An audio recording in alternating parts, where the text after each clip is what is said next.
the story's not over yet.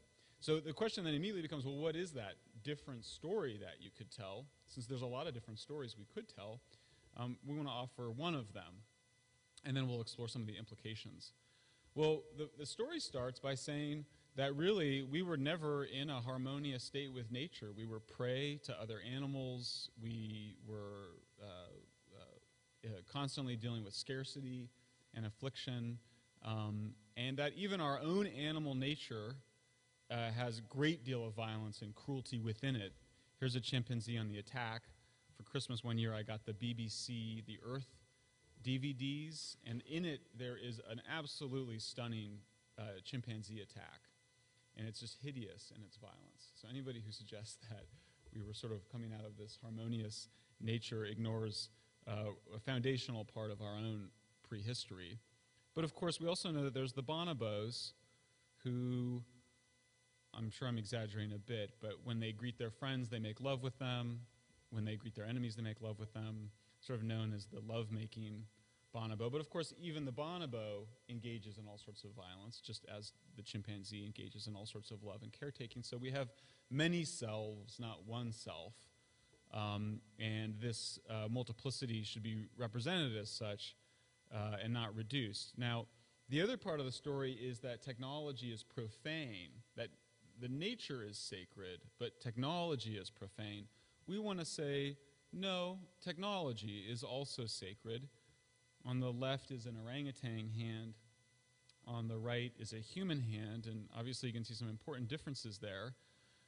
We now have good evidence that the human hand started to develop with its opposing thumb and its shorter fingers as our pre-human ancestors needed a particular kind of wrist movement to make tools. And that was obviously very advantageous because you could then make tools and then it would be easier to hunt. And so we now think that, in fact, a new paper just came out sort of dating this moment around 2.5 million years ago where we get tools around the same time that we start hunting, that we start eating meat. And what happens then is that we are then able to get larger brains. The brains and the heads get so much bigger that the females start having their babies prematurely at 9 months rather than at 12. We strap animal skins. The mothers strap animal skins around their chests so they can carry their premature babies. And this technology and the human or the pre-human use of it really becomes central to creating who we are. So one could not in any way suggest that technology is outside us or profaned us when in fact it's always been central to who we are. Here's the quote from NPR: "An ape's fingers are long and are good for hanging from branches, while the human hand has a long, strong thumb that makes the hand more versatile." Now, what we want to say is that rather than us living in a state of fall from a harmony, we really have risen from a state of radical insecurity. Here's a lovely New Yorker cartoon. You may not be able to read it. One of the cavemen is saying to the other, he says, "You know, something's just not right. Our air is clean, our water is pure, we get plenty of exercise, everything we eat is organic and free range, and yet nobody lives past 30. So, and of course, if you think about it, this story of constant human overcoming throughout the entire life of our species is a very powerful story, and of course, we're very familiar with it in the context of the civil rights movement, where it was not, as we wrote in the Death of Environmentalism, Martin Luther King didn't give up and give the "I have a nightmare" speech. He got up and gave a dream speech, and the idea was we've always overcome these adversities. We've got new adversities. We'll overcome them as well, and we will be better for it. And against Paul Ehrlich as I think it's important to have heroes and icons.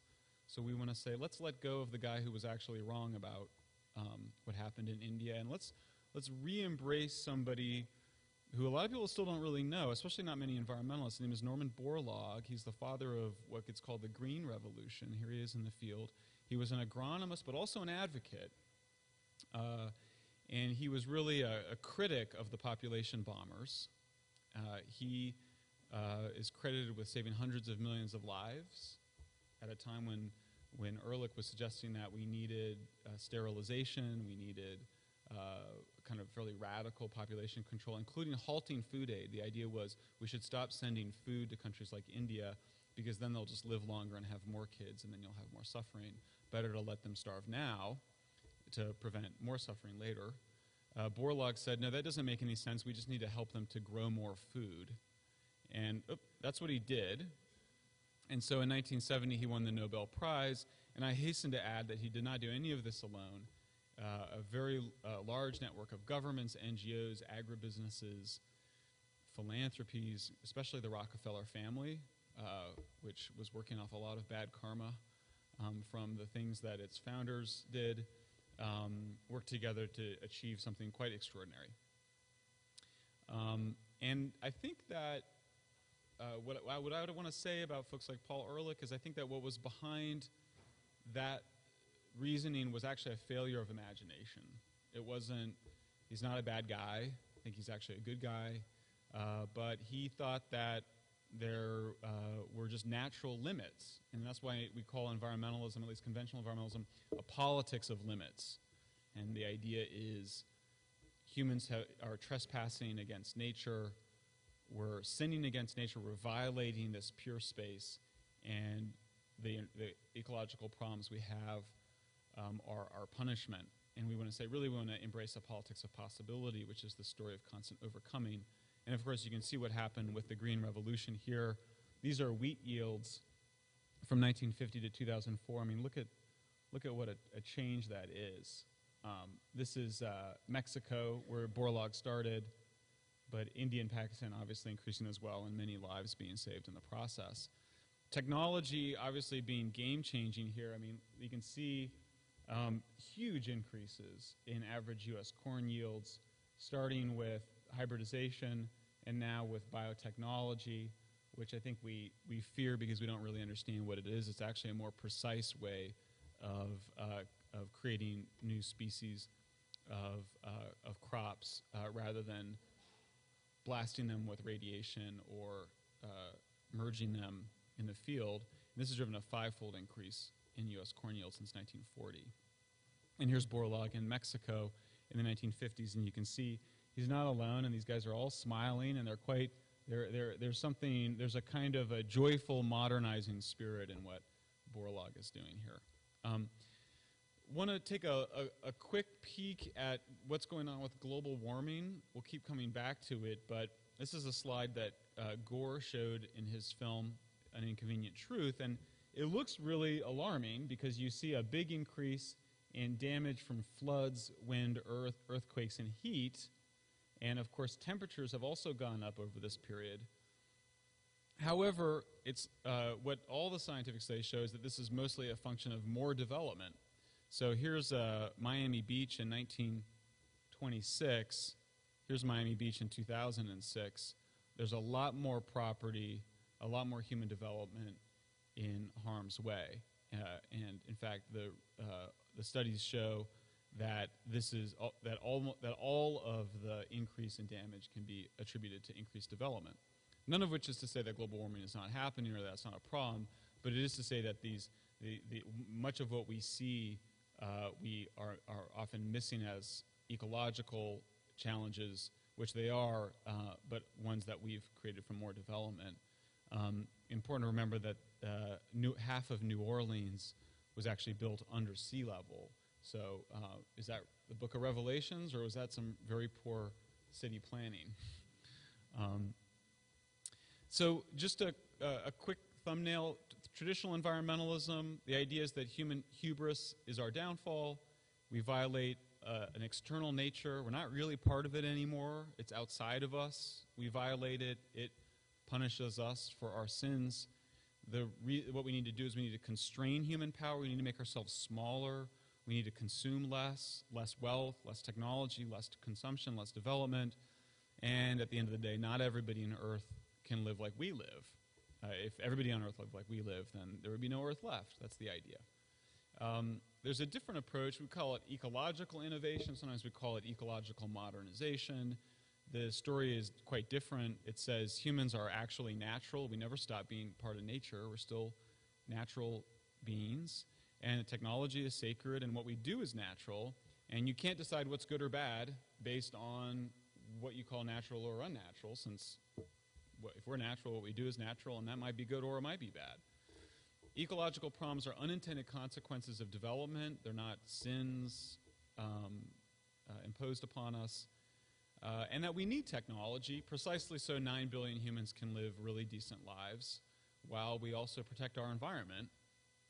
And we want to redefine hubris in this concept. Hubris, we want to say, is believing we can create a world without unintended consequences.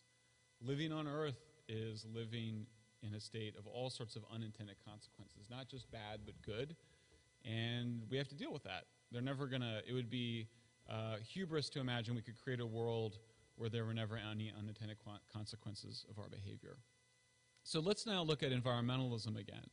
The official story says environmentalism starts when everybody can see a picture of the whole Earth. This is a photograph taken by US astronauts, and the idea was, well, once we see how fragile our lonely living planet is, there's a new mass consciousness. Another part of that story says, same year, 1969, the Cuyahoga River catches on fire in Ohio, and Time Magazine puts it on the cover, and several songs get written. I can't remember by who. I think REM did a song. That's my generation. Randy Newman, thank you. Your generation. And the idea is everybody awoke to these new pollution problems that weren't there before, but with all the industrialization, people awoke to that. And then, of course, we have Earth Day in 1970 when the masses rise up and they're in Central Park and we have an environmental movement. But there's some trouble with this official story of the birth of environmentalism.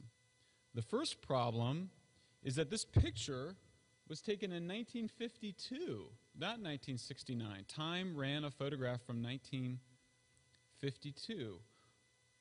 And we didn't have a big environmental movement in 1952. It took another 17 years.